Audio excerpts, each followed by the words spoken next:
everyone. Welcome back to Ghostwood, the Twin Peaks podcast.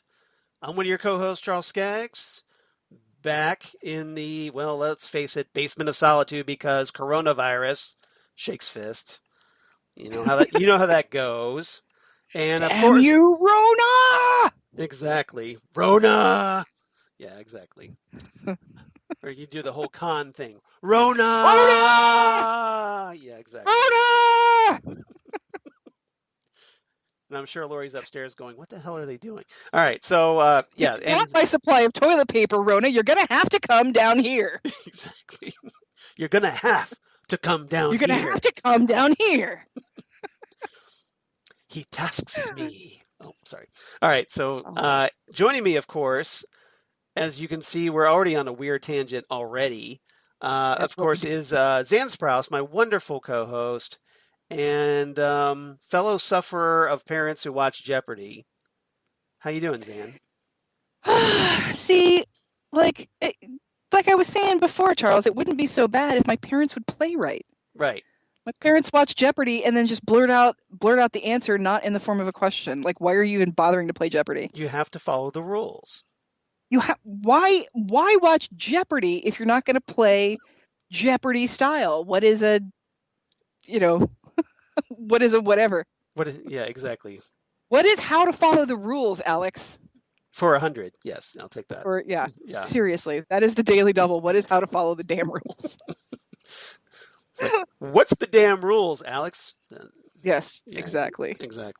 All right, but so here at episode 77, we're going to be talking later. The past dictates the future, which is a cool title. I like that title. The a.k.a. It is a cool title, and it's a depressing concept. It's a depressing concept, though. Yeah, because you're saying everything's kind of predestined almost. Either that, or the past is what. Yeah, you can't escape. Not necessarily predestined, but like you can't escape your past. You did X in the past, and therefore Y is the result, sort of thing. Whereas, right. I have recently been wrestling a little bit with my past, and I'm trying to follow the Kylo Ren credo, which is let the past die. Right. Kill it if you have to. Exactly. And I'm not gonna. Are you gonna kill your past? The past that doesn't involve my father or Harrison Ford. Yeah, I'm not gonna do that. No. Kylo Ren. All right, you're gonna selectively kill your past. Selectively kill my past. Okay, surgically kill your past. Yeah. Yeah. All right, I see. All those people that made me feel bad in the past should not have any power over me. That's the thing. No, they shouldn't. You're right about that. I have followed you here beyond the borders of the Goblin City, and you have no power over me. Thank you very much. Nice. For those of you who cannot see, because we're not a video podcast, I am wearing a David Bowie Labyrinth t-shirt today. Exactly. So that's where that comes from. Which, actually works pretty well because, hey, we are going to be talking about a certain Philip Jeffries. Exactly. And we are gonna surprisingly talk a lot about Judy. Yeah. And we're going to be resetting one of Philip Jeffries' most notable lines from Twin Peaks Fire Walk With Me in this story. Mm-hmm. Yep. So just leave that there for now because we got to leave some stuff for later, right? We can't just tease everything now. So The Past Dictates the Future, a.k.a. The Return Part 17. Oh, we're so close to the end. I know, right? This has been quite... We're so close to the end that did nothing but open more questions. This is quite the journey that we already took before, but, we're almost at the end of this re-journeying, whatever you want to call it. So this aired originally back on September 3rd, 2017, which seems so long ago now. Remember when you used to come to my house? Yeah, remember and that? Watch the show? Memories. That was a long time ago. It was, yes. Yeah. Tell us about the old times, when people hung out and watched TV shows together. Tell us about cocktail parties, Grandpa. Was there electricity then? Yeah, exactly. Well, honestly, Charles, what I have been doing lately since it's been nice out is I've been using my projector to watch TV on the side of the house. Yeah, you've shown some pictures of that. That's pretty cool. You could come on the patio and sit 6 feet away from me. Bring your own chair. We could do that. We could do that if you ever want to do that. I'm open for that. Just pick a nice night and we could just hang out. And unfortunately, this week with Father's Day, I will totally layer myself in off because there you go. I have off. I have deep woods. Oh yeah, there you go. Yeah, I have deep woods and I have citronella. So, with Father's Day coming up and nothing but rain for the foreseeable future. This is not a in the next few days plan, but this is this is plans within plans. We need to like revisit this plan. Yeah. It's sometime in the future. Mm-hmm. In the near future. Yes. Plans within plans. I see you behind it, Charles. I see two great houses. House Skaggs, House Sprouse. House Sprouse. He who controls the projector TV controls the universe. Yes. Now you can see we're in kind of rare form, aren't we? Yes. All right. But it is all tangentially David Lynch related. Right. Exactly. And Charles, yeah. What kind of a David Lynch podcast worth its salt actually follows a linear format? Exactly. You are absolutely correct about that. I mean, come on. Exactly. If we're trying to be inspired by David Lynch, why the hell, you're exactly right. Why the hell should we follow a linear format? Like right now, a girl should run screaming across my backyard. That should just happen right now for no reason. Just randomly. Yeah. Just randomly. But so obviously that was written by Mark Frost, David Lynch, and we're going to talk about that here shortly. But first, one thing I did want to talk about, I'm pretty sure it's something you might want to be talking about. Mm-hmm. The announcement that we got just a few days ago that, hey, David Lynch's The Elephant Man is coming to Criterion. Criterion! Yes, I saw that, and I got the Criterion email, and I immediately copy, paste, Ghostwood page, boom. Very excited. So yes, David Lynch's The Elephant Man is coming to Criterion Blu-ray in September. September 29th, 2020. And we will be discussing that. You've already. I promise you. That's it. Zan has decided we are discussing this. Zan has decreed it. So I guess I'm getting a copy, huh? Okay, I guess I'm doing it. Yeah. And you wouldn't because. Well, it's not my favorite David Lynch film, but. It's a David Lynch film. True. Yeah. Don't you own all of the David Lynch films? I don't own them all, but I have watched them all now. All right. Yes, I don't own. Since we finally saw Inland Empire. Yeah, I don't own Inland Empire, and I don't own The Straight Story, but I have the soundtrack for Straight Story, and I still need to get the soundtrack for Inland Empire. Yeah, I don't own Wild at Heart, but I've got that DVR'd off of cable. Okay. And the same for let's see. I've got Mulholland Drive on Criterion. I know you have Blue Velvet. I know you have Mulholland Drive. We still have not discussed Mulholland Drive. We didn't discuss the Criterion Mulholland Drive? We have never discussed Mulholland Drive. Well, what's the matter with us? Let's do that. That's what I'm saying. Well, when we're done with our... Yeah, why don't we do that? When we plan on that for after we finish the return. But I know you have Firewalk with Me. I know you have Mulholland Drive. Right. And I know you have Blue Velvet. Yes, I do. And those are all three of the David Lynch Criterion. And I have Dune on Blu-ray. So, so the only ones I don't have, Dune, Dune, I'm not holding out hope for Criterion. I would love to see a Criterion Wild at Heart, and I would love to see a Criterion Inland Empire. Yeah, Inland Empire and Criterion are spaghetti and meatballs, in my opinion.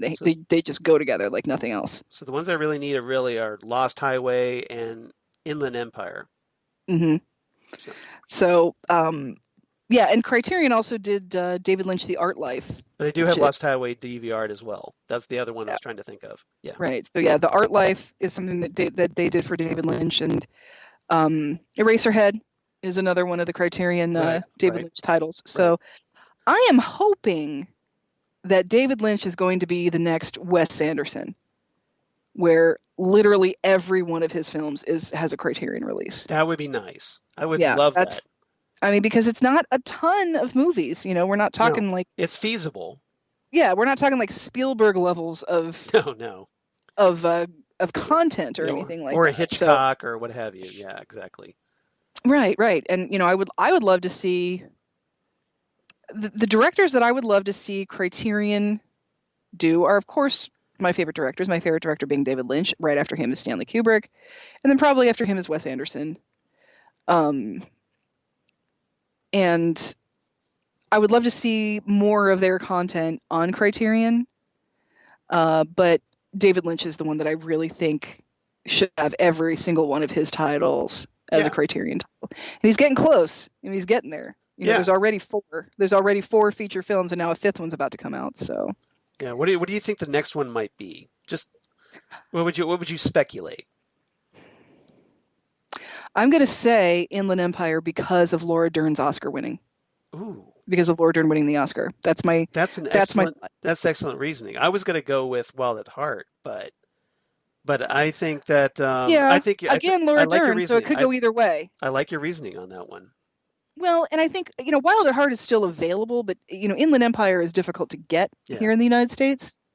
So I think that would be, Or maybe Lost Highway because yeah, that's another one. Lynch didn't want everybody to buy the Blu-ray because You didn't like it. he didn't like the cut of it. Yep. So he like that. It kind of makes me think, well, maybe he wants to remaster it. I think Inland Empire is probably going to be the best bang for their buck because I think more people are going to buy that because the likelihood of them buying it twice is much lower. Yeah. Because when they do Wild at Heart and Lost Highway, that'll be probably the third time I've bought those in some form or another. Right. So, but I've never owned Inland Empire. So, because it like came out and was expensive, then it got out of print. It was weird. It was a weird release. Almost like a limited release. Yeah. So I would love to see of what's remaining. Inland Empire, Wild at Heart, Lost Highway, and then The Straight Story. Okay. The Straight Story. Good. Interesting. Yeah, and then, if they redid that short films DVD in Criterion and put even more stuff on there, I would like to see that as well. Yeah, no, especially now that we're getting like all these releases on and like What Did Jack Do should be added. Exactly. Yeah, like like all the stuff that's showing up on Netflix or David Lynch's theater on channel on YouTube. Yeah. That would be. So there's so much more content that's coming out since the short films of David Lynch DVD was released. I would love to see that as well because they did a fantastic job with the art life. Right. So, but yeah, there's not a lot more feature film wise. But it's possible that they could get we could actually have the whole collection there. I do have a list of the special features if anybody's interested. Run them down because they're awesome. Okay, so I'm sure you already know this because you were like all over this when the news I get broke. the Criterion newsletter. Okay, so you already. But for anybody that doesn't know, there's obviously a new 4K digital restoration with uncompressed stereo soundtrack on the Blu-rays, and then apparently there's David Lynch and critic Christine McKenna reading from Room to Dream, that 2018 book they co-authored, which I'm kind of wondering that showed up on a previous Criterion release, I believe. So wasn't that on the Blue Velvet one that we talked about here? It was on one of them. I don't remember which one though. But so I'm wondering if it's the same reading, unless it's a different excerpt. I don't know. But so that could be kind of a duplicate. Archival interviews with Lynch, John Hurt, producers Mel Brooks, Mel Brooks, and Jonathan Sanger, director of photography, Freddie Francis, stills photographer Frank Connor, and makeup artist Christopher Tucker. Who is a genius? Yeah, pretty much. Because if you look at that great John Merrick makeup, fantastic for John Hurt. Audio recording from 1981 of an interview and Q&A with Lynch at the American Film Institute. That's going to be adorable. That's going to be like classic his little footage. Baby face with his first mainstream movie. Baby Lynch. It's going to be adorable. He's a baby. Yeah, exactly. The Terrible Elephant Man Revealed, a 2001 documentary about the film. a trailer and radio spots, and of course English subtitles for the deaf and hard of hearing. And then they And also say and more. that's going to include color bars. That's a criterion. That is, Yep. I think I've said this before on this podcast, that the color bars on Criterion DVD are like the Filmation Right. Wheel of Fortune. Okay. Yeah. And you, of course, being Criterion nerd, you're all about the Mhm. booklets. So All apparently, about the book. the booklet has excerpts from an interview with Lynch from the 2005 edition of filmmaker and writers Chris Rodley's book Lynch on Lynch, and Mhm. an 1886 letter to the editor of the London Times concerning Joseph Merrick, the Elephant Man, by Mhm. a Francis Culling Carr Gom, chairman of the London Hospital at the time. Interesting. Yeah. Yeah. So historical documents. Hooray. It's such a shame that there are so many wonderful people in this movie that are no longer with us. Right. Speaking of, John Hurt and Yeah. And Bancroft, which is Yeah, why that's you true. have Mel Brooks, by the way. Exactly, because So they were a couple. Yeah, exactly. they were married. Yep. Yeah, they were married Yep. till the day she died. But it's pretty cool that get some Mel Brooks footage because I always love listening to Mel Brooks. He's just I could listen to Mel Brooks for he's days. like a Yeah. fascinating guy, almost as fascinating Mhm. as David Lynch in his own in a completely different way. In very different ways, Yes. but as directors go, I would, Yeah. and Yeah. he's another one who I love as a director, and I could see. I mean, imagine a Yeah. Criterion Young Frankenstein. I know, right? Yes. We're such friggin' nerds, Charles. Somebody needs to get on that. Just saying. All right. Yeah, exactly. All right. So anyway, so I wanted to mention that because I knew it was big news. I knew you were super excited by that. Super excited, yes. Super excited. So, all right. So you ready to watch some Twin Peaks? Let's watch some Twin Peaks. All right. So as always, everybody playing the home game. We are at the 1 minute 33 mark. The black screen of blackness. Now it's dark. Now it's dark. And let me get my second earbuds in. Mm-hmm. Charles listens to it. I just read it Yeah. on the subtitles. Yeah. So I kind of do both. I listen to it and, I just kind of like, to hear the just a little bit of the vocal performances that because of the way that, the certain lines, obviously in Twin Peaks, the way they're delivered. Mm-hmm. And you want to hear the chromatics. Well, that goes without saying. Yeah. And this time they're backing up Julie Cruz, at least visually, even though it's the original recording I know, but of the World Spins. But yep. But it's cool to have the chromatics, and especially considering that the chromatics, we've talked about this, that I kind of consider them, Ruth Badelet, that she's essentially the heir to Julie Cruz as far as the Julie Cruz heir apparent. Yeah. Yep. Mm-hmm. So because of her wonderful performance of Shadow. Yes. So, all right. Yes. So if everybody's ready, got everything all queued up, we will do this in 3, 2, 1, doink. The black screen of blackness.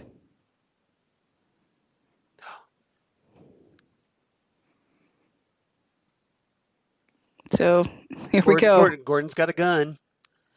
We're getting ready. We're getting ready to, he couldn't do it. He couldn't shoot Diane. I don't blame him. Nope. And well, it's no big deal considering like Albert and Tammy blew her away. Ooh, nice little innuendo joke there. He said you're getting soft in your old age, and he says not where it counts. Yeah, so yep, that was a great comeback. Yeah, that's a good one. Ooh, burn. Yep. Yeah. So it's cocktail hour now here at the FBI. Oh, it's Gordon Cole. It's always cocktail hour. Like I said, the fact that there's cocktails there doesn't surprise me. What surprises me is the lack of French hookers. Right. Well, we just killed a tulpa. It's drinks. Drinks, everyone. Drinks all around. I love this scene because he says, "Now listen to me," and then he's silent for like a minute. I think that's because he's making everybody listen to him. He's pausing for effect. Yeah, that's funny. It's like listen. You smell something? So here we have, and this is another, yeah, see, I told you, we're going to talk a lot more about Judy than we ever have. We're not going to leave her out of it. We're not going to leave her out of it, yeah. So, one of the things I really did love about this series was that they brought back Major Briggs in the lore so prominently, because Major Briggs in the original series started out as the antithesis to the Bobby character, and then we got a little bit more information about him and his involvement with some of the less some of the more X-File-y things about exactly. It was essentially for a show that was kind of a supernatural mystery. Mm-hmm. Major Briggs was almost this extraterrestrial take, this extraterrestrial road. Mm-hmm. And we weren't quite sure how he fit in. If I disappear like the others, do everything you can to find me. Okay, well, it's been 25 years. Really? Right. That's everything you can? But, oh, Ray. See? Ray was working both angles here. Exactly. Working for the feds. Yeah, he was working both angles. Well, which probably explains why Mr. C didn't really trust him.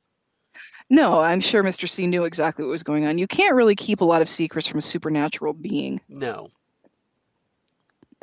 Especially not one that intelligent. I grew up watching FBI movies where they had those briefcase phones. Yeah. There's a lot of landlines here. Seriously? Yeah, seriously. Well, well, I have to say... Knowing Gordon, he's probably still on dial-up. Yeah. Gordon is apologizing to Albert. Yeah, cue phone call from Dale Cooper. He even has like an old cell phone, the chargeable phone. Yeah. Sitting there on his desk. So he said... Has my watch stopped, or is it the Marx Brothers? Should have mailed it to the Marx Brothers. The Marx Brothers. Yeah. So everything is coming to a head right here, and Gordon Cole is apologizing to Albert for not involving him more in the Jaudet and the Major Briggs. Right. The Major Briggs storyline. But I think that's probably why Albert is still alive. Oh, I'm sure it is. That he was... It seems like the less you are involved with Lynch's Gordon's Blue Rose cases, the better off you are. The longer you're going to live an unscathed exactly. life. Yeah. Exactly. Yeah. Or, you're not going to disappear mysteriously like a certain Agent Chet Desmond. Yes. Or Dale Cooper, depending on, even though we knew what happened to him. Agent Philip Jeffries, Agent Chet Desmond. Yeah. Noticing the trend. Agent Sam, what's his name? What's Sam's last name? Stanley. Sam Stanley, yes, thank you. Give Sam Stanley the glad hand. All right, everybody's now on the same page. Can we please get on an airplane? That would be nice. Yep. So... I love that they just completely taken over this hotel room and turned it into like the Gordon cave, the Cole cave. The Cole cave, yeah, exactly. Or the Rose cave. That's even a blue rose. Doesn't get any bluer, y'all. But doesn't get any bluer. We're now finally all getting on the same page. So here, where I first watched this episode, is when my heart starts racing. Like, okay, we're getting somewhere. This is the getting is good now. We figured, there's only like this episode and one more. Things pretty much have to come to a head at some point. Right. They have to come to a head, and it just starts. It picks up a lot of speed in this episode. Everybody's on the same page. Everybody's heading back to Twin Peaks, which is where we want everyone to be. It was a bit of a drag to get here. Mm-hmm. But now that it's rolling, it moves really fast. Right. Chad's having a bad night. It's good all around. Hey, Billy. Here's to Billy. Here's to Billy. Uh-oh. See? The real meeting of the minds here. Well, I think Billy's going to outwit him. no matter what. And as we see, Chad has a bad day. Yeah, they're trading F-bombs back and forth. Yeah, that's true. And I have a hard time looking at Billy because of my saliva problem. Yeah. So. Even though you'll watch something like Dr. Pimple Popper. Go figure. It's not saliva. That's true. If it's not pus. I mean, yeah, I can't, I tried to watch videos of tonsil stone removal online because it's kind of like pimples. Too much saliva. Couldn't do it. Got it. Well, at least So, it's your thing. Hey, Nido. Yeah. Nido feels Cooper getting closer. Feels Doppelganger Cooper getting closer. Mr. C sense tingling. Mm-hmm. Yep. You know what I would love is that if everybody in this jail right now, yeah, except for Chad, just dropped a deuce just for Chad's benefit. I think that'd be fabulous. Okay, well, I didn't see that coming, but yeah, I just anything to make Chad's life a little more difficult, right, and a little less pleasant. Well, maybe if the drunk guy peed, pissed all over, his cell or something. Something, yeah, or his mattress, something like that. Just shot a big stream out of there. Or pulled a Miggs with some of that blood coming out of his mouth. Yeah. Oh my goodness. Nido is starting to transform, come out of her shell, etc. Oh, Wyoming authorities have found Jerry. Says he's your brother. He says his binoculars killed somebody. He says it was your grandson. Bad binoculars. I like it when you get a phone call from Wyoming that says there's a guy here with no ID who says he's your brother and that his binoculars killed somebody. Your first reaction is, yeah, that's my brother. So how many times do you think Ben has gotten this particular type of call? At least once a quarter for the last 30 years. Right. Yeah. Yeah, for sure. This is like, he's probably like, by this point, he's like, oh, it's Tuesday. Well, it must be Jerry just got picked up by the cops. Yeah, he's about to shout out to Ashley Judd. Hey, you want to go to Jackson Hole? Let's get the hell out of this town for a little bit. Hole. You said hole. Hole. Oh, we are such old nerds. Right. Yeah. Let's talk about physical media and Beavis and Butthead. We're Gen Xers. Okay, Xer. Okay, Xer. Yeah. See, that works for me. We're Xers. We're cynical as hell. Yeah. We'll gladly own that. Yeah, if nothing else, because it actually gets people talking about our generation. For the first time, in 30 years. Yeah. Yeah, seriously. Because if it's not baby boomers or millennials, we don't, yeah. doesn't the last time anybody talked about us is how our generation rocked the vote in 1992, and then nobody's ever talked about us again. We exist. We can do things. We're smart. We're smart. Not like everybody says. I want something just for me. All right. Oh, send Gen X to pick somebody from the airport. Yeah. So here's Mr. C coming across the Golden Pool. The Golden Pool, which. Yep. As we've kind of theorized, is the gateway to the White Lodge. As we figure out, yes, is the gateway to the White Lodge. And here we have something that looks a little bit like the arm. Right. It's the sycamore tree. The sycamore arm, so he's just going to... Under the sycamore arm. Doesn't quite have that same ring to it. Do not adjust your set. That's just things are happening. Wind whooshing. Yep. It's vortex time, everybody. Here we go. So we have... Swirling. So we have, this is where the lodge meets the zone. And, out of everybody who gets sucked up by the zone, how come Doppelganger Cooper is the only one that doesn't get decapitated? Right. That would be nice. Well, maybe because he's a supernatural entity. No, there's that. Yeah. Atmosphere come.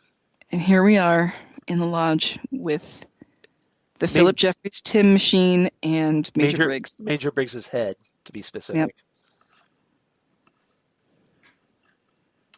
Major Briggs' floating head. It's kind of like some of the, the Zoom meetings we've had recently. Yeah, maybe I should make that my Zoom avatar. That would actually. Oh my God! It's Laura Palmer's house. So intense whoosh. Intense whooshing. So does that mean he's clearing something out of the way, or it's a hand wave? Total hand wave. Oh. Yep. He's just flipping. He's just. Yeah, he's flipping channels. Channel surfing. He's using a touch screen, basically. Yeah. Yep. So he has. It's like, what channel is ESPN? Oh. Yeah, is How It's Made on anywhere? Let's watch that. I need diners, drive-ins, and dives. Welcome to Flavortown. Which Lori loves that show, by the way. I love that show too. I think that's my favorite kind of food, is like diner food. I love a diner food. So I love to find out about new diners, especially ones in a driving radius for me. Kentucky, Michigan, Indiana, Pennsylvania, Ohio, anything from there, I'll do it. All right, so we're taking the horn and we're sending something back to Earth. Right. Just like we did back in the 50s. So this is essentially Doppelganger Cooper just folded space to get to where he needs to be. Yeah. He just traveled via the lodge. He didn't even need any spice to do it. He didn't really need spice to do it, yeah. They need the spice melange. Nope. I still wonder if that's actually his hair, if that's a wig. Like, did he grow it out? I'm sure it's a wig. I just think it would be too hard to do nothing but Doppelganger Cooper scenes for that amount of time and then just cut his hair and then just go through. So maybe it's extensions or something. I think it's something like that because, he's older. He's not going to have as luxurious of a hair. Okay, shit is about to go down. Right. And there you can really tell that those are contact lenses. Oh, yeah, definitely. But it does give him those black beady eyes. Yeah, the black beady eyes. So he's... right here... Now, here's the encounter we had no idea we expected. Mr. C meeting Andy. I was so worried for Andy right here. Right? When this happened. I just thought... So was I. Yeah. And see, now Naito, she knows he's here and she knows he's coming for her. Yeah. So... It just got real, yo. Yeah, so everything, and here's James and Freddie McRubberfist in the slammer. I wonder if Freddie McRubberfist's fist is tingling, like a spidey sense, but in his glove sense. It's like, and maybe you should see a doctor for that. Yeah. Well, he did, and they tried to pull it off, and it pulled his skin off. That's true. So... I kind of wonder now, after that he's punched Bob, which he will do later in this episode, and save the day, does the glove come off? Yeah, it just comes right off. Okay. Because that was the purpose. Okay, so that he can actually get his normal hand back. It's like Harry Potter's scar going away. Right. Got it. Far be it from me to make a Harry Potter reference right now. No, that's not exactly the best timing for that. TERFs can go screw themselves. Ah, the old concealed key. Concealed key in the shoe trick. Don Adams would be proud. Don Adams would be very, very proud. But you know what's going to happen to Chad? Yes. He's going to miss it by that much. Excellent. Nicely done. Agent Cooper. You were a lot better looking before you were tan with bad teeth. Right. You kind of look like you've been kind of strung out for a while. You kind of look like you've been on heroin. Yeah. It's not good. You're in desperate need of a shower, my man. Yeah, and a dentist. Mm-hmm. And I'm sorry, if I saw Agent Cooper who didn't give me a thumbs up, I would run for the damn hills. Yeah. Right. Now, keep in mind, they haven't seen Cooper for 25 years. Andy's so happy. So they're kind of geeking out over this. I know. They're excited. I do feel like I would be a little bit more... What's going on? Time for a vision.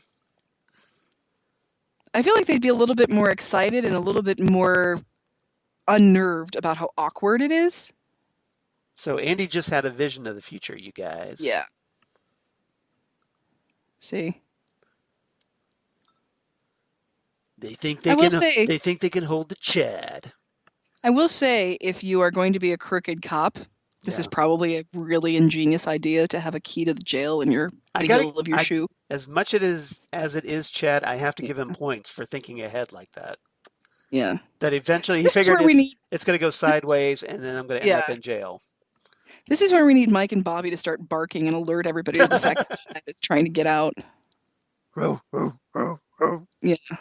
And some freaking crooked cop is going to get his head bashed in. No, you know what would have been funny if James had done the barking in that.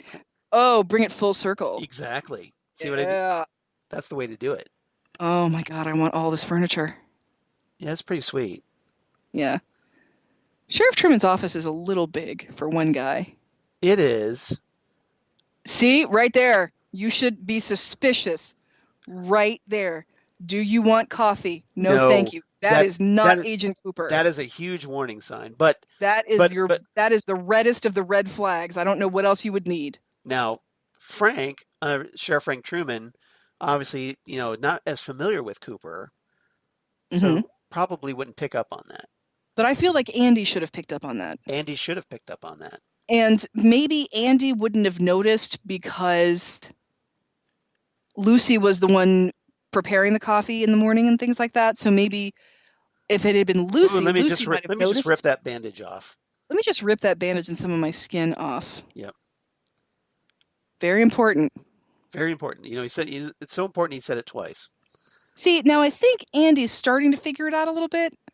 One would hope. Maybe he's remembering a little bit because Andy really steps it up. Well, he does. Remember, he had that encounter with the fireman. Yeah, Andy really. So he should be in tune a little bit to what's going on. Yeah, Andy gets a lot going on in this episode. Maybe not as much as Cooper, but in this series, yeah. Yeah, he's kind of just digging away at that. Now, like you said, if that were pus, Charles, I'd be all over that. I'd be all about that.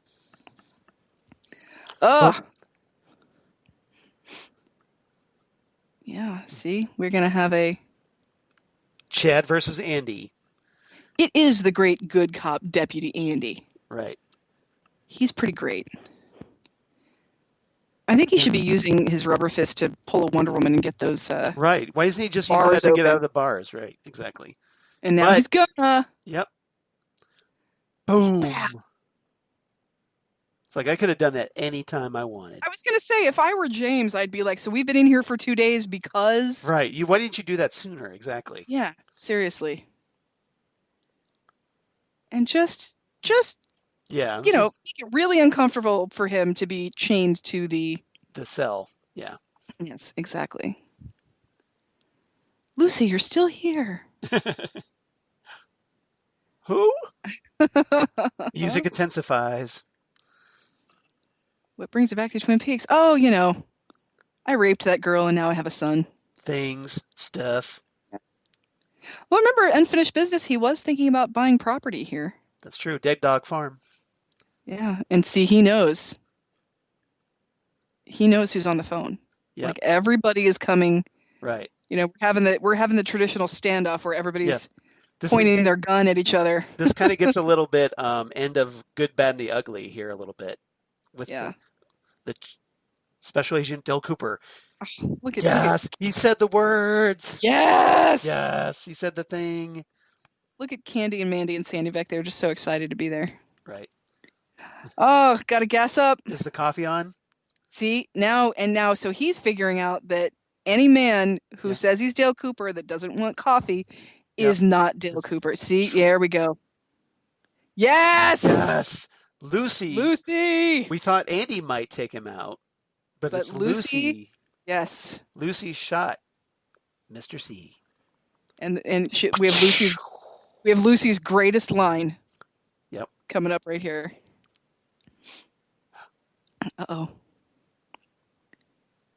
Yeah, Freddie, you let everybody else out with your fist. Now, where's Hawk during all this is what I want to know.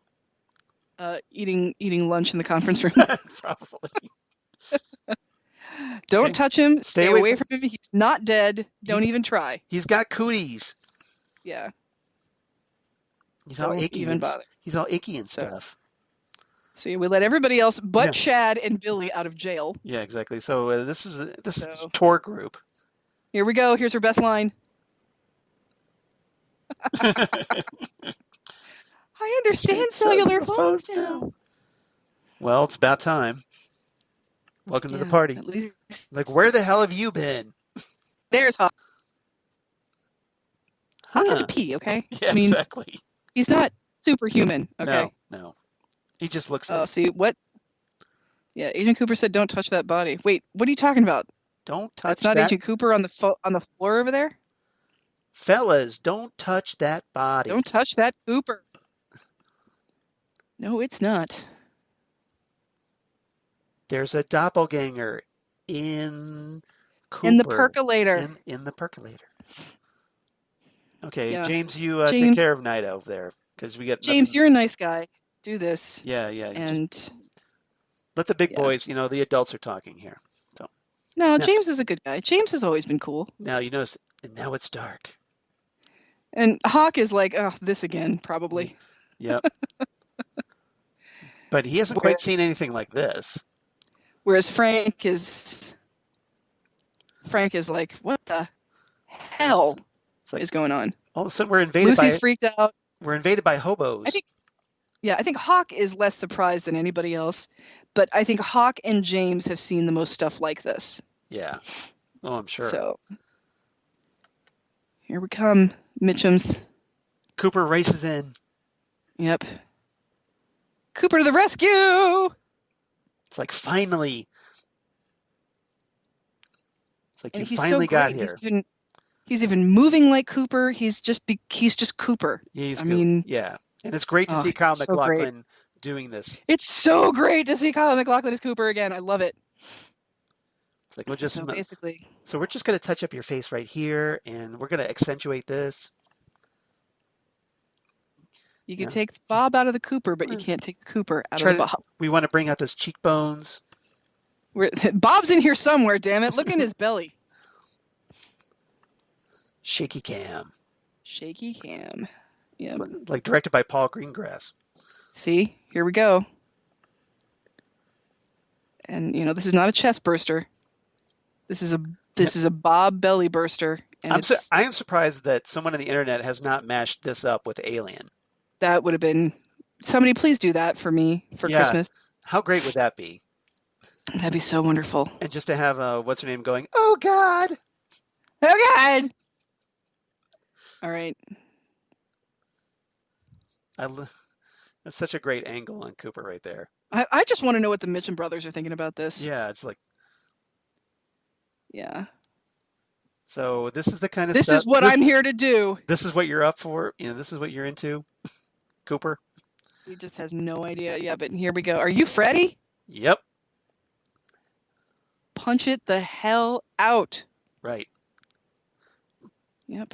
It's the glowing orb ball of Bob. The Bob orb. The Borb. It's the Borb. It's the Borb. All right. There we go. Oh, don't let it get you. Punch it. I wonder how this would look on the big screen. Oh, that'd be kind of terrifying. Yeah. Do it. It's like intense punch lands. It's like a George McFly punch where the hand slowly turns into a fist and he it should have been great. It would have been great if the orb had spun around. Yeah, or something. Yeah, or Freddy had said, "This is me density." Yeah, exactly. Punch it straight back to hell, Freddy.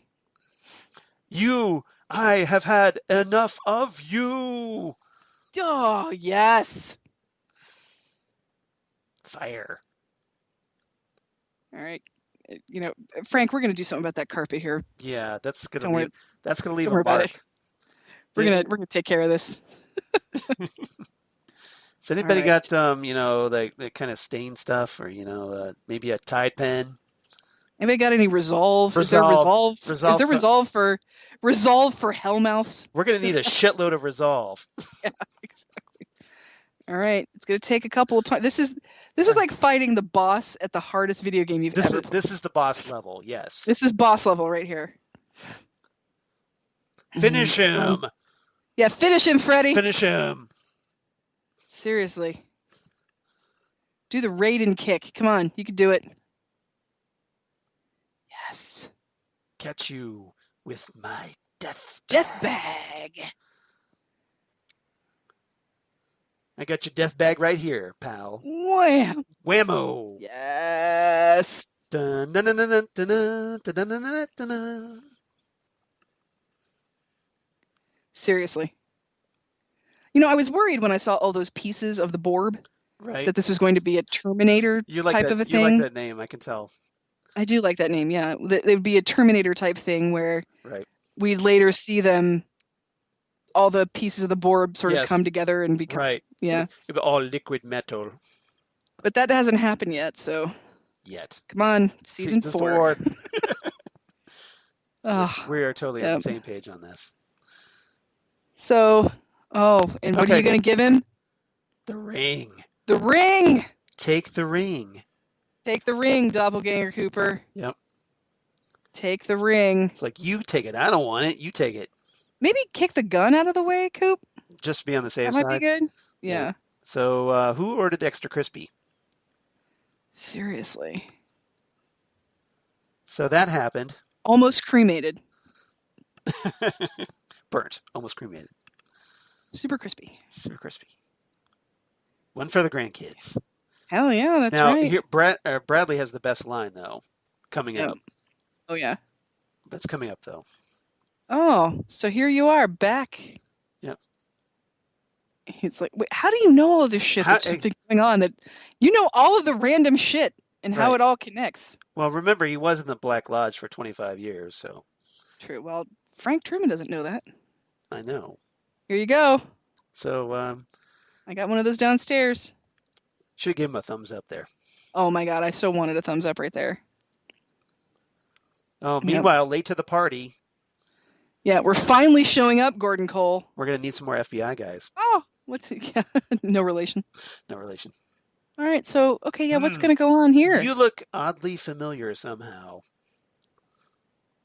And, I always sort of thought that Cooper and Diane were sort of destined to be together. I just didn't realize that this was how. Yeah, exactly. Now, here's where it gets interesting. The superimposed face of Cooper. Uh-huh. Took the effing words right out of my mouth. Right out of my mouth, yep.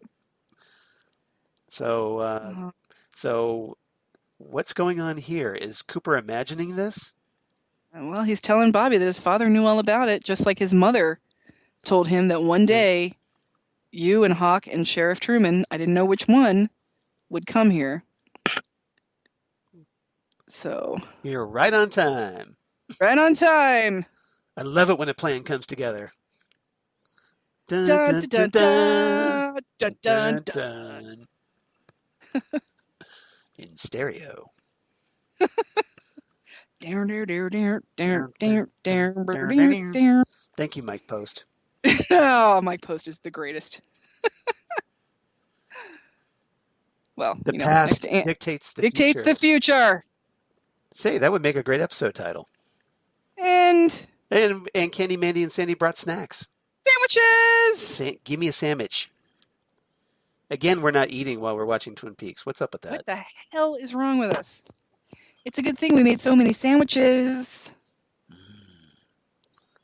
Yeah, bring the sandwiches with us. But it's interesting that Lynch keeps that superimposed face going on through all this. Give my regards to Harry. No, let her go to him. It's going to be okay. Yep. She knows. He knows somehow. But yeah, she needs to go to him. No, not like that. Oh, okay. Not like that. She needs to become her true self. She needs to come back too. Freddie, go to the bathroom and wash your face. Right. Okay. You got a little. You got a little schmutz there. Yeah. I mean, granted. I mean, I think it's his blood, but I don't think it's good to have like an open wound around, the Borb. So Nido, or Nido spelled backwards, is. Oh, Diane. Should have seen that coming. Well, How many takes does it take to get to the center of Diane? 1, a 3. 2, a 3. 3. 3. Yeah.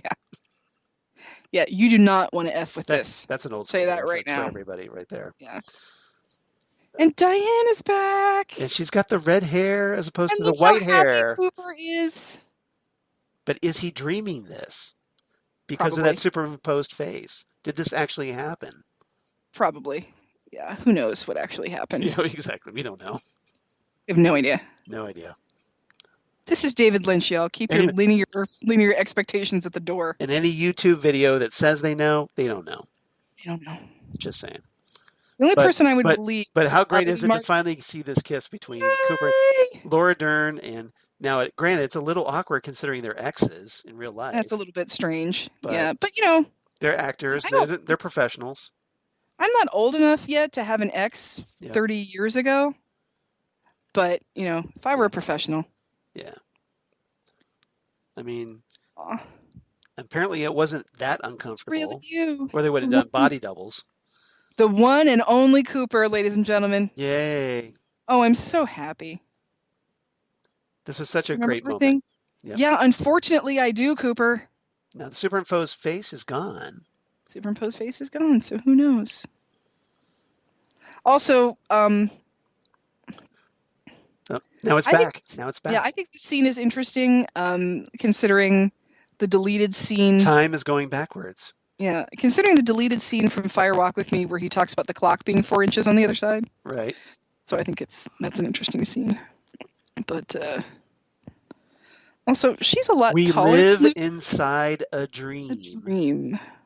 The exact words spoken by Philip Jeffries. Yep. Is all that we see or seem but a dream within a dream.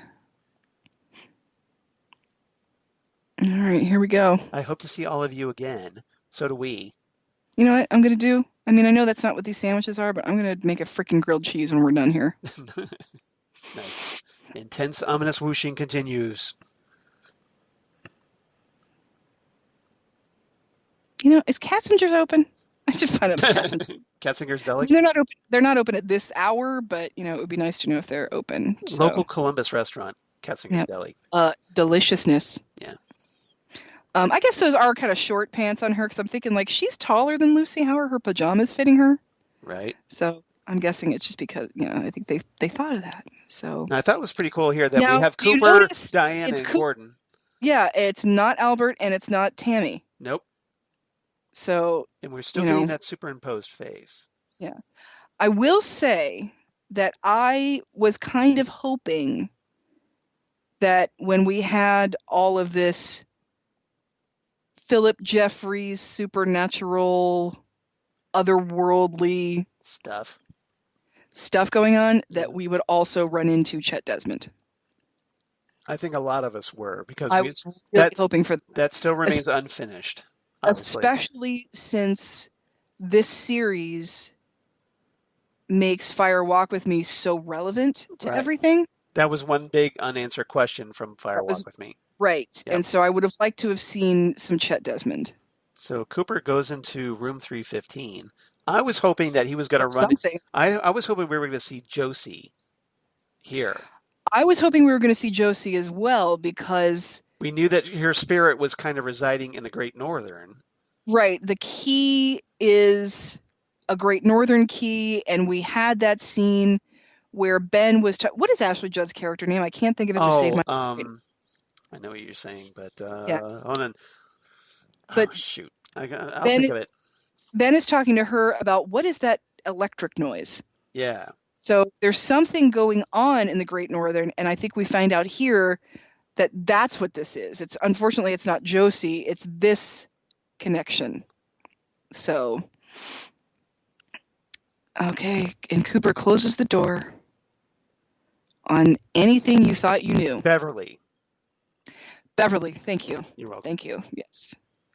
So this is how the Great Northern is connected to this. This is that shot now that we just saw, that shot that was from the original teaser for Twin Peaks. When the first time we saw Cooper, we were all excited because we saw Cooper in the trailer. So excited, yes. So here at episode 17, there's our opening of our Magician show. longs to see. 1, Chance Pants out out between between two two. worlds. Fire, walk Walk with with me. me. See, Fire Walk with Me is a much, much bigger Yep. player in the storyline than we ever thought. Cue the Ghostwood So, theme. heck yeah. Are we at their meetings? Because it looks like we're about to go to one of their meetings. I think we are.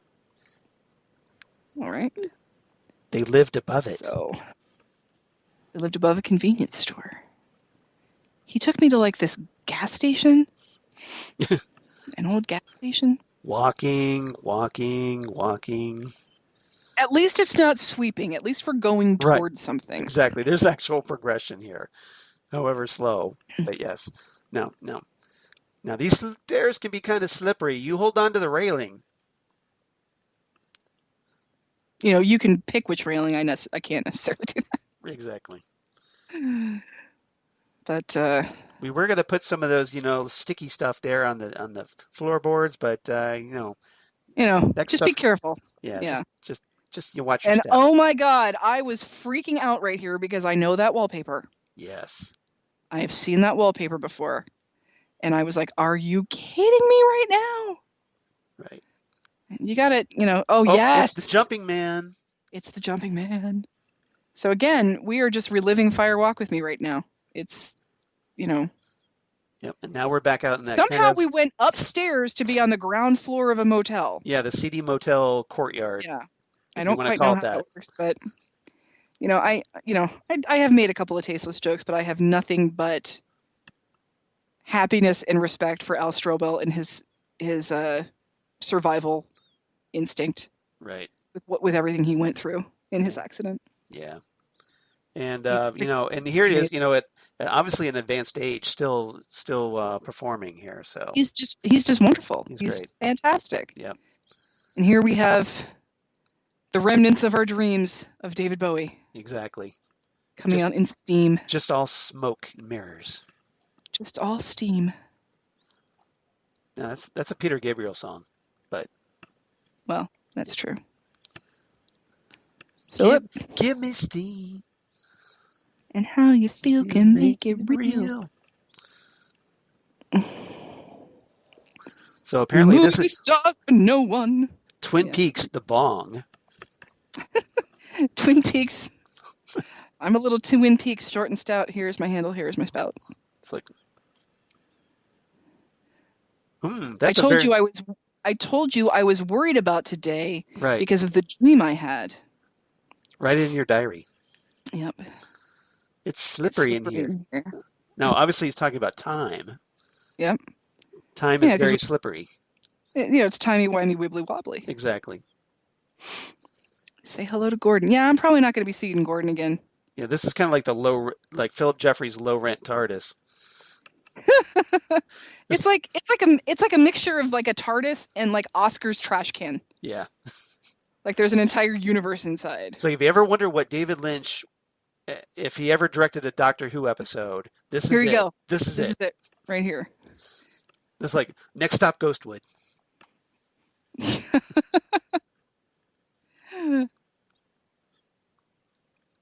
So here's what we're going to... See, like I said, we're going to talk a lot about Judy. I didn't expect us to talk this much about Judy. What? It's the owl caves, that ring symbol, yes. Don't take the ring, Cooper. And there it is. It's all like breaking apart. And now it's a double diamond. And what? What? And then now it's a number 8. Infinity. And we turn it sideways and it's infinity. And then we get a little dot there that's kind of like traveling around it. Mm-hmm. I don't know, Charles, were you ever a fan of The Tick? The original TV show. Yes, with the infinity ball. Yes. Do you remember the infinity ball? Yes. Which was basically just an 8 ball from a billiard set on its side. Yes. I love the infinity ball. Oh my goodness. Remember. Always remember. Electricity. That green-blooded son of a bitch.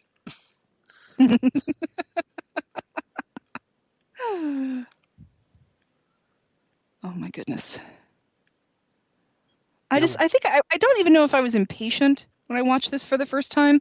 I think I was just so excited to have Cooper back. Yeah, I was just kind of To I was taking all this in personally.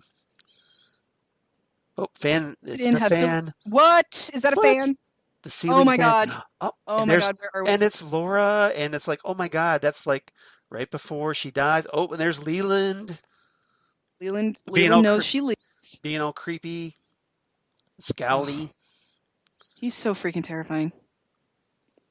but awesome. So, and I think this is a great way And you notice to. it's in black and white here. We're not seeing it in color. That's what I'm talking about. Is I think the fact that it's in black and white Right.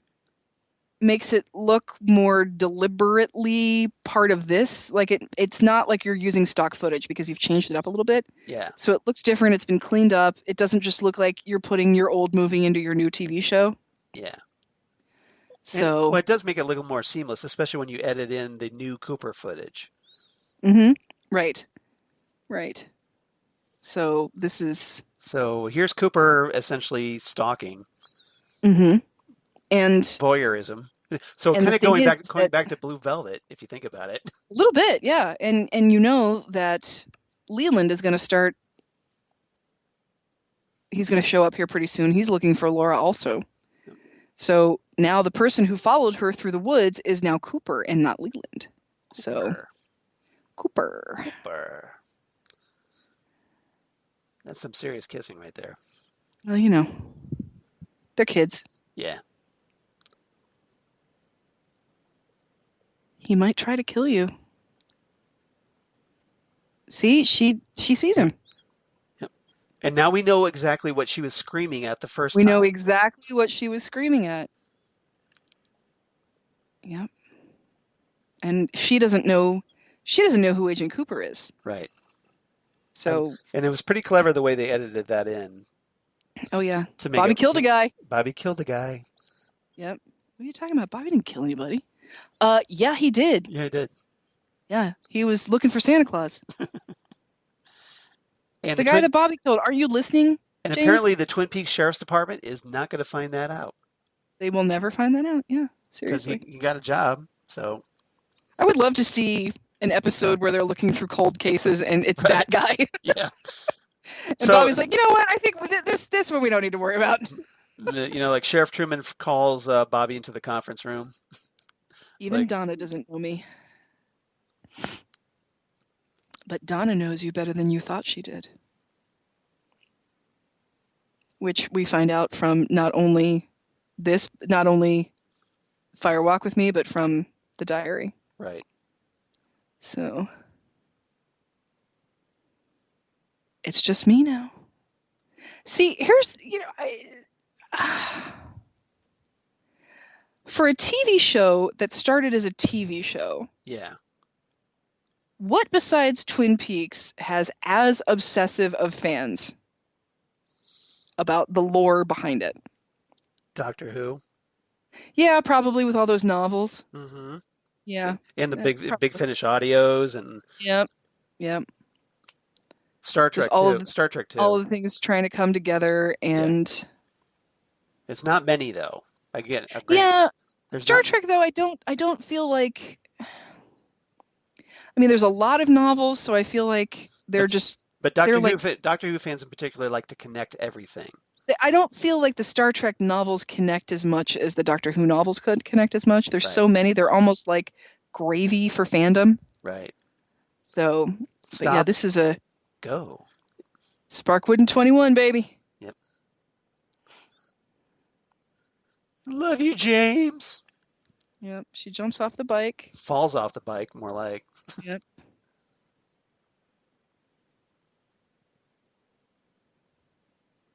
See, she doesn't. Yeah, she doesn't know what to do. This is Laura at her most lost right here. Laura is so freaking tragic, and it's just. But again, it's so sad. Incredible performance by Sheryl Lee. Incredible performance by Sheryl Lee, and I just wonder what would have happened. Yeah. If James had just followed her, Yeah, there's a big what if there. Would they have met up with Cooper? Would he have met up with Leland? Would Leland have killed James? Yep. But apparently he was waiting for the stoplight before he could go. Yeah, it's a green light, James. Get the irony? Yeah. So she goes off running into the forest, and now we know what happened when she runs off into the forest. Right. See, not quite what she expected. What originally we thought was she met up with Leo and Ronette. Yeah, which is what they show here. They're waiting. Yeah, they're waiting for her, but she gets intercepted. Exactly. So. Yep. So obviously, history is going to take a little detour now. Mm-hmm. So, and Eric Del Rey gets to be in this series, even though his character is dead, fortunately. Yes. I just really, really can't stand. And we do get to see Jacques again and Ronette. Yeah, that's nice. Yep. Well, we see Ronette a little. Well, we see Phoebe Augustine. Yeah, but she was a American We don't see girl. Ronette. Yeah. Yeah, we don't see Ronette. We see Phoebe Augustine. But yeah, he intercepts Laura Palmer. So here we have Sheryl Lee trying to reprise her 25 year younger self in the aided by shadows. She kills it. Right. And she kills it. Yeah. Yeah. Fortunately, some clever shadow work and editing and whatnot. Yeah. And I think the messy hair helps, because you don't have to have the exact same. Well, she fell off the bike, and so her hair's going to be messed up. Yeah. Yeah. So she's killing it. She's absolutely killing it here. She's unbelievable. He reaches out. Everybody in this series is remarkably underrated as performers, I think. Right. We get Laura Palmer's theme at this moment. No, but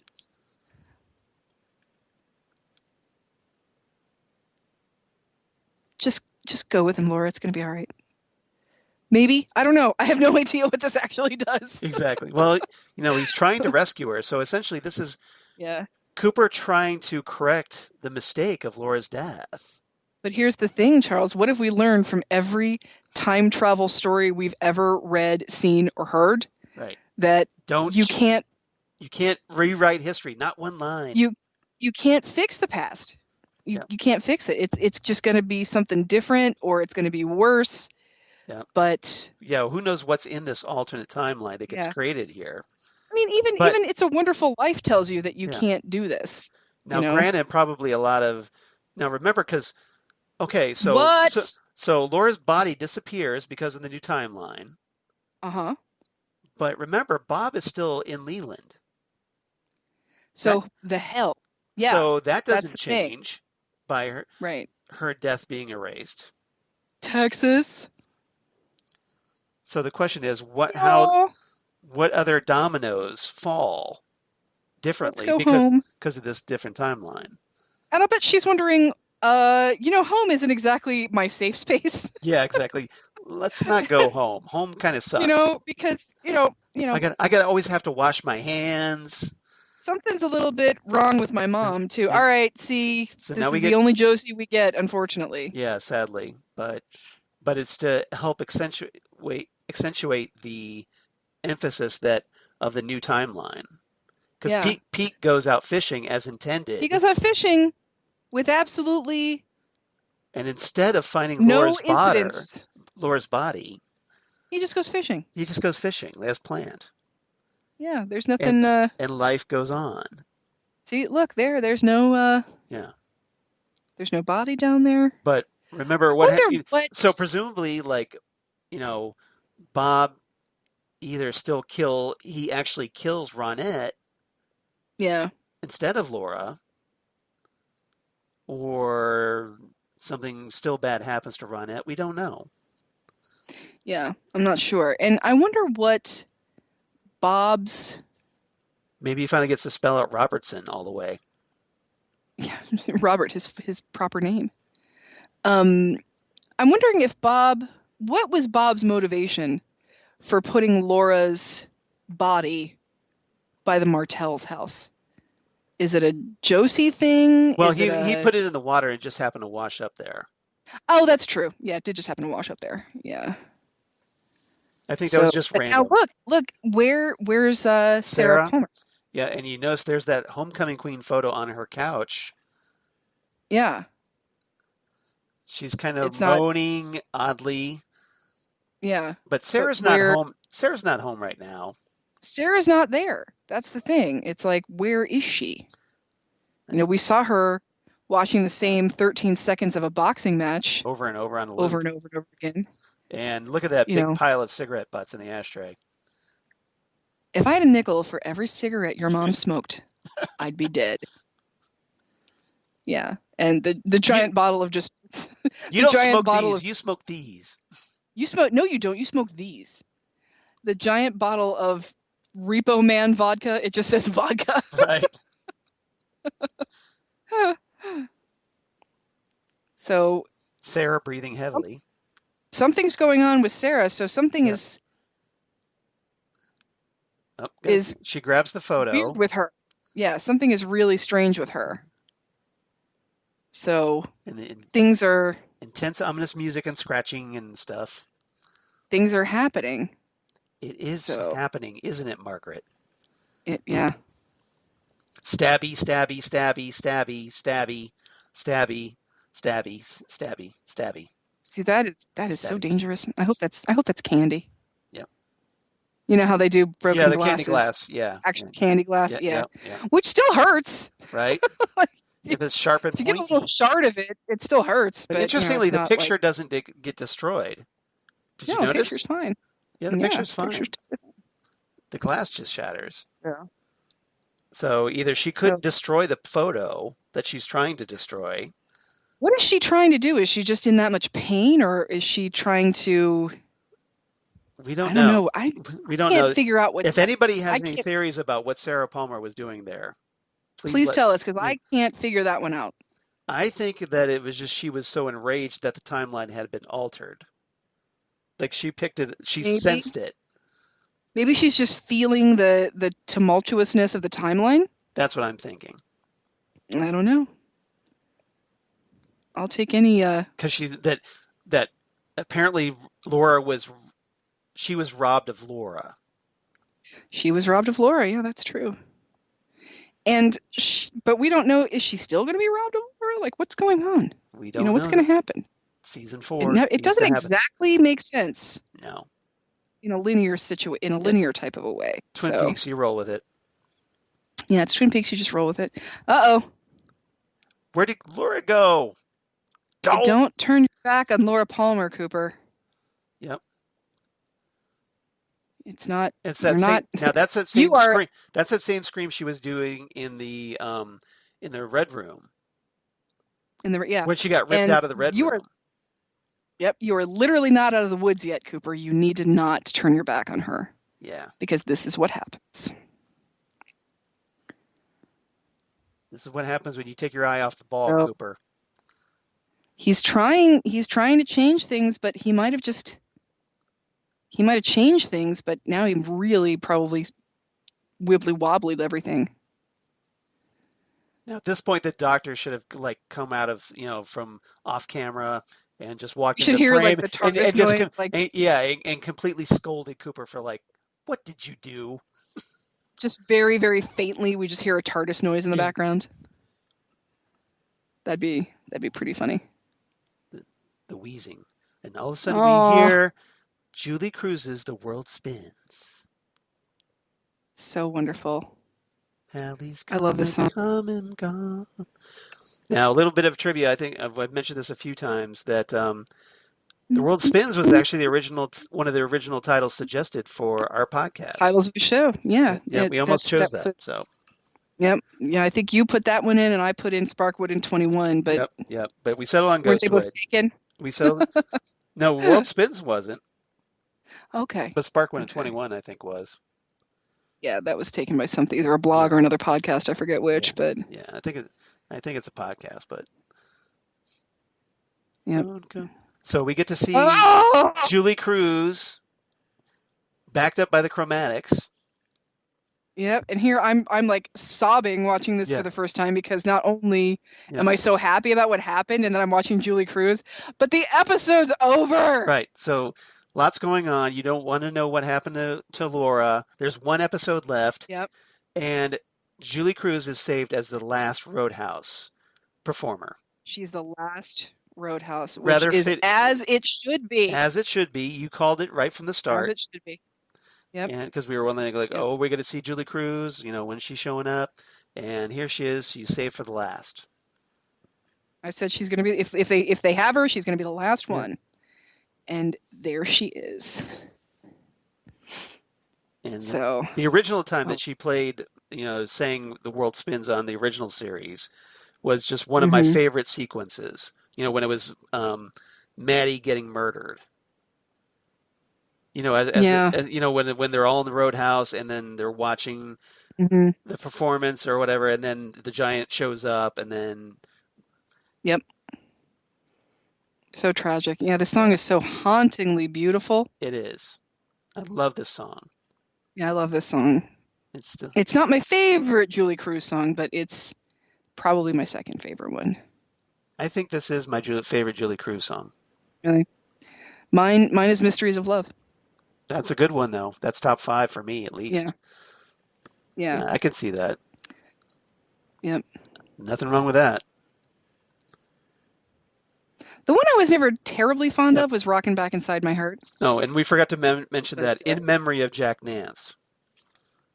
Yes, in memory of Jack Nance, because we get some Jack Nance. I wonder who they hired to do the fishing scene, or if that was like another cut scene of Jack Nance. But I don't know. Yeah, in loving memory of Jack Nance, who. Yeah, because obviously this is the only time that we get to see Pete in the return. Yeah. So, what better place, right? So. And I think by the time this aired, I think Jack Nance had been gone for like 20 years. Yeah, it's been quite some time. You're absolutely right. But so that's our episode, everyone. Hope you enjoyed it, like we did. Oh, so good. Yeah, I loved it. Yep. So, what's your rating? What's my rating on this one? Yeah. Oh man. I know, tough question. That right? is a tough one, and I think you know what my rating system is going to be. Okay. But I'm going to do. This is a 9.5 out of 10 Borbs. Nice. So, what's the 0.5 deduction? Because obviously there was one. Yeah. Like I said, I think there's really nothing wrong with the episode. It's just there were so many things that I wanted that I didn't get. Right. That there's still just the tragedy of all of it is just makes it. I mean, it's just. And maybe I'm being a little bit unfair for it, not giving it the full 10. But right. I just think that. Because, I mean, honestly, spoiler alert, episode 18 is going to get a 10 out of 10. Okay. But I think this one is a little difficult because of the difficulty of it. That, the knowing that the things that we wanted to learn about, we're not going to learn any more about. Right. So I think there's... So you're kind of looking at it a little bit more reflectively. Right. Now, it loses half of a point, not for quality, but for personal expectation. Frustration because there's unanswered questions. Yes. I get it. Exactly. What about you? Well, I was originally going to go with the Borbs, but but I love this episode. I thought it was a little bit, a bit rushed dealing with Bob after all these episodes that we've been dealing. But once we segue out of that into the whole business with Cooper going back in time and pulling Laura out of her own past, I loved that. I mean, obviously because, hey, I'm all about the timey-wimey, as everybody knows. Yeah. So that was in my wheelhouse, totally. I totally appreciated that. That was fantastic. So I love that, and I give it a 10 out of 10, and I'm going to go with, I'll go with, let's see here, I'll go with owl cave symbols that turn into diamonds and then an 8. How's that? Owl cave infinity symbols. Owl cave infinity symbols, perfect. There you go. Thank you. you've expressed that so much more eloquently than me. Yep. But yeah, I really like this episode. Now, obviously, the finale's coming up, but this ticks off a lot of boxes in a lot of ways. It leaves a lot of boxes unticked. But I have to, we see Cooper, the Cooper that we all know and love, once again. And we've been waiting for that for Yes. so Oh, we've been long. waiting for so long for it, and it did not disappoint at No, all. no. Yeah. It's like, so it's in this one great moment in time, we get to see Cooper being Cooper, and I love that. Yeah. All right. Yeah. So Zan gives a 9.5. I give it a 10. If you got any thoughts, what's your rating on this one? Drop us a line. Love to hear from you at Yeah. ghostwoodpodcast@gmail.com. So ghostwoodpodcast at the Gmail. A Gmail. The Gmail. Mm-hmm. And reach out to us on Twitter at Ghostwoodcast on Twitter or on Facebook, Ghostwood the Twin Peaks Podcast. Would love to hear from you. Yep. So please like and follow us. Write to us. Drop us a line. Let us know if you've been enjoying our reviews of The Return. What's your thoughts on the upcoming finale? Episode 18, y'all. For now, at least, of Twin Peaks that we'll be talking about next time. Zan, where can they reach you on the interwebs? Well, I am on Facebook as Xan Sprouse, and you can also reach me through the Ghostwood outlets. Facebook, Yes. Facebook, Twitter. I'm also on the Twitters and the Instagrams as Udinax19. Right. Or you can find me on the various social media pages for the other podcasts that I just started doing with our friends DJ Nick and Rachel Friend, Gold Standard, the Oscars podcast, Right. which is available on your favorite podcast platforms right now. We are doing all of the Oscar Best Picture winners in order. So if you want to learn a little bit about silent film, go check out our first episode. Yep, and I did check out that first episode and really enjoyed it. I thought you were fantastic on it. Thank but you, Charles. I expected nothing less. I look forward to a couple decades from now when you join us. I know, right? For our next episode, the Broadway Melody of 1929 will feature our own fearless leader, Rob Southgate. Yes. So that'll be fun. So that's good. That's cool because you get to talk to Rob. I've never talked to Rob yet. Ever. Yeah, that'll be interesting. Yeah. So here we are. I'm almost 6 years of podcasting for him, and we've never really talked directly. As opposed to we've talked through Facebook and email and all that, but not through over a podcast. Right. Exactly. So I'm looking forward to that. And like I said, everybody, I really enjoyed the first episode. You should definitely check out this podcast. DJ Nick is a huge friend of ours.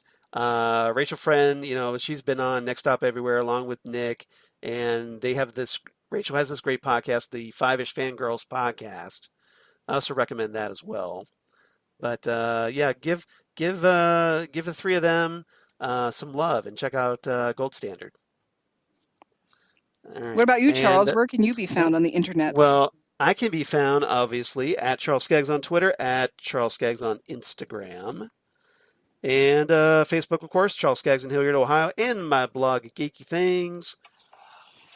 Damn good coffee. And hot. Damn good coffee and hot. Where I talk about all the stuff we talk about here in Ghostwood, your Twin Peaks, your David Lynch films, all kinds of comic book sci-fi news, and news of my other podcasts they do for Southgate Media Group, including Next Stop Everywhere, the Doctor Who podcast, where Jesse Jackson and I and assorted special guest companions talk about Doctor Who, Torchwood, Sarah Jane Adventures, and hey, a certain Xan Sprouse has agreed to be returning to Next Stop Everywhere next week for episode 189 as we talk survival. You dangle Ace in front of my face, I'm going to show up. That's right. And apparently this is a story that Xan said she never saw before. No, I never got to see this one. So it's like you never saw the last ever story from the original series of Doctor Who. Yep. So this should be interesting discussion. So I hope everybody checks that out. I'll be posting links once we get it recorded and uploaded. Also, the Phantom Zone podcast they do with Jesse Jackson, where we're talking comic book TV shows. Right now we're discussing Stargirl from the DC Universe and also airing also on the CW. And that's been a lot of fun. It's a fun little show. And not too long ago, we also talked Watchmen, the HBO series.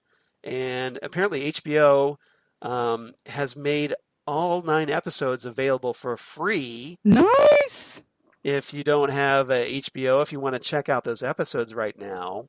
So if you're looking for watching that and looking for a little podcast discussion, check out the Fandom Zone podcast where we reviewed each episode, just kind of like we do here on Ghostwood, and had a lot of fun with that. And then Titan Talk, the Titans podcast, where with Jesse, where it's been on hiatus, but we're going to be bringing back here in a couple weeks as we discuss Doom Patrol Season 2. And that's going to be coming up on HBO Max and DC Universe, and they just had the trailers for that. Just posted the trailer on my blog, Damn Good Coffee. So if you want to check that out, see what we're in for Season 2, it looks fantastic, just as much as Season 1, and which was such a wonderful surprise. I highly recommend checking out that show. So if you're a Twin Peaks fan, but also like superheroes, I think this is the show for you. And nice. So check that out. Otherwise, Xan, any final thoughts before we sign off?